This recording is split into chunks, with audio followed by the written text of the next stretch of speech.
what you really need is a German employment contract. And then we can start to work with VISARIGHT, and then you can start to apply for a visa.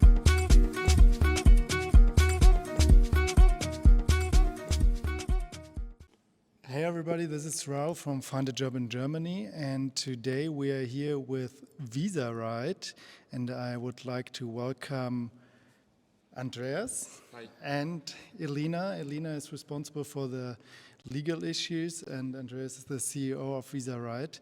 VISARIGHT is our partner visa agency based in Magdeburg, Germany, and we are already collaborating about 2 years now.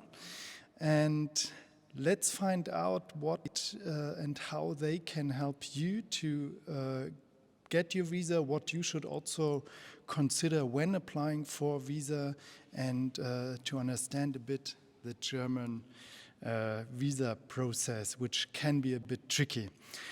All right. VISARIGHT is a pretty innovative visa agency based on software. Maybe you can just tell us a few sentences. What makes VISARIGHT? What is VISARIGHT? Sure. Thank you so much, first of all, for having us. So VISARIGHT is an immigration and relocation service provider. We have a platform where we can handle the immigration procedures faster, more affordable, and convenient for our customers. So we handle pretty much different employment-based immigration to Germany, and we provide different visa types like blue card or IT specialist visa. We work mostly with corporates, but also provide services for individuals, and we handle our cases super fast, and we have a success guarantee. We are able with our software to provide eligibility checks where we can beforehand check if the requirements are fulfilled for the certain types of visa, and yeah, that's. Okay. So this is actually interesting. What does that guarantee mean? Can you elaborate a bit more? Sure. Like our customers, the corporates, but also the B2Cs only pay if they actually get the visa. If they cancel from their side, or if the visa is rejected for reasons that are outside of their or our responsibility, they just don't pay. So yeah, this is kind of a special offer from our side, but which is based on our good outcome, on our good rates at the end. Okay, nice, great. And you already mentioned it, Andreas. There are different types of visa. For people like you outside of Germany, the German administration visa process is pretty complicated, complex. So what are the different types of visa for software developers? There's a blue card you mentioned, but there's also IT specialist visa. What is the difference or the differences, and what can you tell our audience about it? Sure. So yeah, there are different types of visas. The best I would say is the blue card.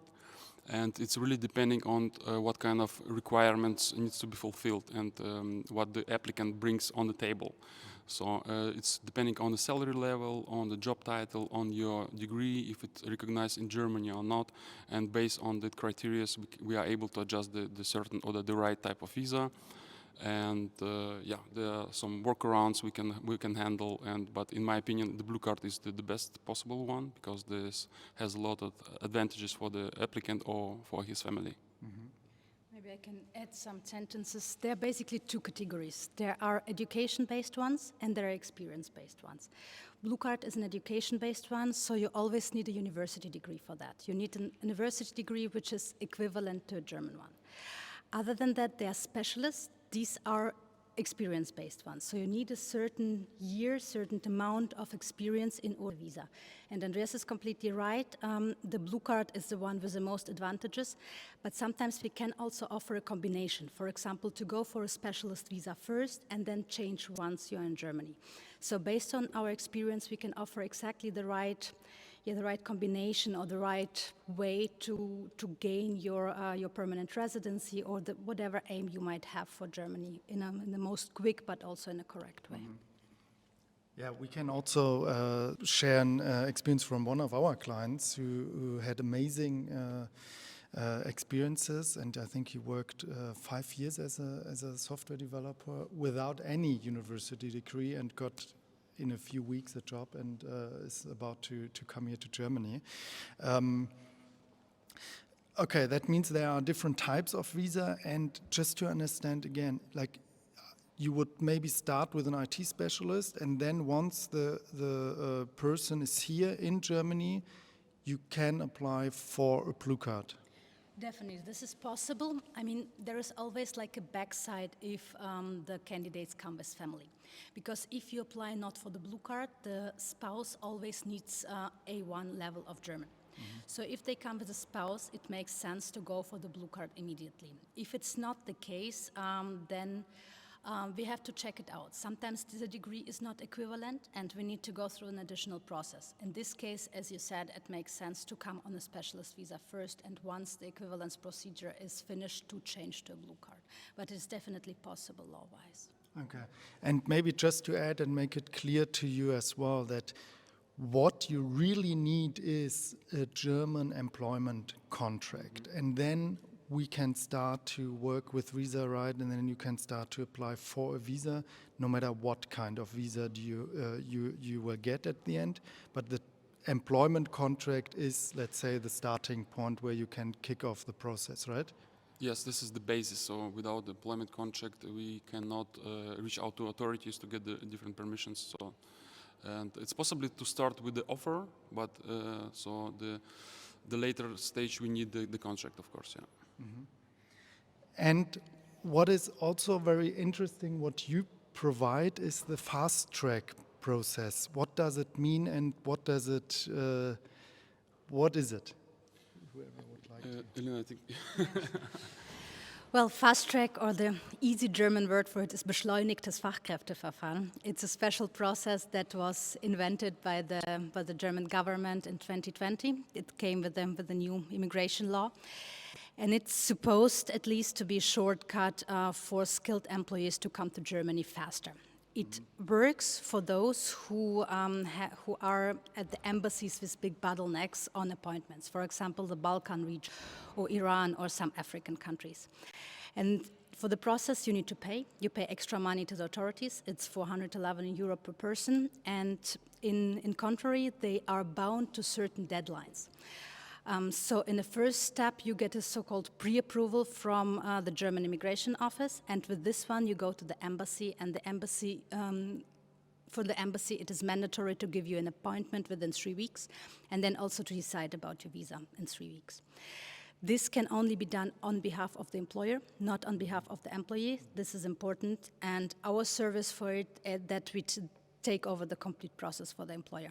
So fast track, it's always a bunch of paperwork. It's like this thick staple of paper at the end that you need to sign, that you need to submit to the immigration office for them in order to give the so-called pre-approval. And so we take over also the communication with the authorities as well as with the employer, and make sure that the appointment deadlines and all the other deadlines are kept by the authorities in charge. Mm-hmm. So you see, it's a bit complex, and the German words are even more longer and complex, but you will get used to it once you're here. No worries about that. Maybe you can still, even if you have the fast track process, what we experienced is that in some countries it takes sometimes longer than in other countries. And what we also realized, that even within one country, sometimes an embassy or a consulate takes more weeks than another one. What is the reason for that? So the reasons is just the embassies or the consulates are understaffed, and the processes are still like 20 years ago. They're still sending letters to each other, and but we are able to avoid this with the fast track procedure. For example, I think the regions with the most difficult appointment situation are Middle East, some African countries, and Balkan countries. Mm-hmm. Yeah, but they're basically understaffed. Okay. Mm-hmm. Okay. And do you see that there is a higher demand for especially IT developers or software developers, QA engineers to process the visa? Is there some change coming? Do you have the feeling there's something going on, or? Well, like there are regions, for example, India. So most of our customers comes from India, and there are regions where a lot of software developers come from, and I think the embassies are just not prepared for this kind of high numbers of cases. But yeah, we are also in regular contract with the federal employment agency and with the government. They try to streamline the processes, but it's just German bureaucracy still. Yeah. Maybe I can add some words. Why the differences between countries are there, I totally agree with Andreas. It's because they're overloaded, they're understaffed. But there can be also differences within a country. And this is mostly, the origin is mostly in the applicant's background or process. Because, for example, for the blue card, we don't need the pre-approval from the employment agency. So this is the fastest case. If the degree is equivalent, if we consider it equivalent, and it is a blue card, this is the fastest case. For other cases, we would need the approval from the BA, from the employment agency. This takes already 3 weeks. If the degree is not equivalent, then you need to go through a so-called degree recognition procedure. It's another process. It can take from 3 weeks until 3 months. So you can have 2 cases. One of them, like both of them have a degree and both of them have a salary, but for one of them it will take 3 months longer than for the other one because of this degree recognition. This is, I think, in my opinion, this is the difference within one country. And just to make it clear, with you guys, you accompany each client from day one in the visa process until here, get the work permit then at the end of the. And that is also what we see when we talk about work permit, especially German recruiters we found mix or get confused. Are you eligible to work in Germany or visa or work permit? Isn't it the same, or what is the difference at the end of the day? If you have a visa, you have the work permit, and if you have a work permit, you of course have also a visa, or is there any difference between that? Could you explain, Alina? Sure. Actually, visa or residence permit is the physical thing that you have in the hand. It's either a sticker or it is a plastic card. And the work permit is the right that lies behind it. So whenever you have a look on your visa or your residence permit, it's written on it whether the person is allowed to work or not. For example, it says Erwerbstätigkeit gestattet. It means that you have the whole, you have the so-called open market clause. You can work in whatever you want. Or it's written on there that it's limited to a certain employer. Then you need to go through an additional process to change. So I think the rule of thumb is you have a look on your physical visa and it's written on it whether you have a working permit for a certain employment or not. Okay. So I think that clarified some of the questions. Andreas, I think you just said in the beginning as well that you work with companies. Do you see that there is development, or in other words, are more German companies hiring globally in your experiences since you established VISARIGHT? Absolutely. So we see the trend companies are hiring from abroad. This is due to the fact that there are not enough skilled workers within Germany, and the companies hiring globally. I think this is one of the reasons. Mm-hmm. What is your biggest, or do you think is the biggest misperception or misunderstanding from companies when it comes to hiring globally? I'm asking because we, as recruiters and coaches, see as well that, oh no, there's someone outside of Germany, it's so complicated, or Europe, yeah? What is your experiences? Yeah, I think some companies or some HR people, they are not clear about what kind of possibilities are out there. And then once they have an applicant from outside of the EU, they think, wow, it's not possible. But it is possible. So we are running this business for 3.5 years, and we have dealt with different difficult cases. So we are able to bring people to Germany, and we try to make it more clear if you work with companies that everything is possible. Germany is in shortage of skilled workers, and there are possibilities or shortcuts. And yeah.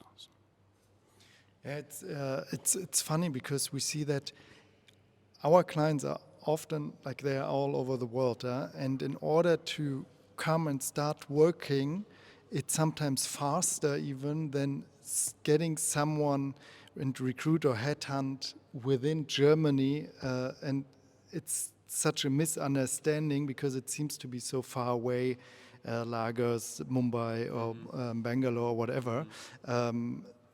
Do you want to say anything on that as well? Yeah. Like many clients who come to us made really bad experience because they started the process themselves. And usually, if they do it, it's taken somewhere from the HR department. They have never done it before, and they face such huge difficulties. And if you don't know what to do, the process can take 12 months and can take 18 months. So after you try that twice or 3 times, of course you're fed up with it and you don't want to try again. So this would be my honest advice to either hire someone for your in-house company who can deal with that, but this is mostly too expensive, or just find a service who can help you with that. Usually, our usual processing times are 8 to 10 weeks, and as you're saying, this is mostly quicker than hiring someone from within Germany or within Europe. Nice. Okay, and maybe just to finish that part here as well. So you see there is more development hiring globally. Do you see there's an end soon in that, or do you see that this is the future and there are more and more people or companies hiring globally? I think this is just the beginning, because we see the market or the business is going into digitalization. So that means a lot of IT specialists are required in Germany or globally. And a lot of companies are in Germany. So we have in Berlin a hub for startups, and people will for sure go will go to look on other markets to hire IT specialists. Sure, also all the criteria speaks for it. I mean, the demographic reasons speak for that. Most of the older employees are retiring in the next years, and we need fresh new brains on the German market, especially in the MINT professions like math, natural science technicians, and so on. Also, the people who are working now, a lot of them do not want to work full-time. 40 hours, 50 hours a week is kind of past. So also here we would need new people coming to the German market. And even the most conservative authorities like the Federal Employment Agency are saying that there are 400,000+ people required on the German market in the skilled worker area in the next couple of years. So I totally agree with Andreas. It's just the beginning, and we will see very high growth in the next years. Okay. Yeah, I think this is a good ending here, and nice words. And thank you for being here today again. And I think and hope that you also got some fruitful inspiration, more information about the visa process. And I can tell you with VISARIGHT, it does not get too complicated anymore. We see from our clients they are very satisfied with that and with your working procedure. And it's fast and easy communication. And so I hope this video is interesting for you as a software developer, QA engineer, or any IT-related profession. Check our video below and also visit visaright.eu. Exactly. All right, guys, if you are interested to come to Germany, and if you're a software developer, QA engineer, data engineer, watch our video down there. Make sure you watch completely in order to have a call with us, and then we decide to have a more detailed call on Zoom, which we call strategy consultation, where we discuss your situation, your profile, and your roadmap to Germany in detail. Hope to see you soon.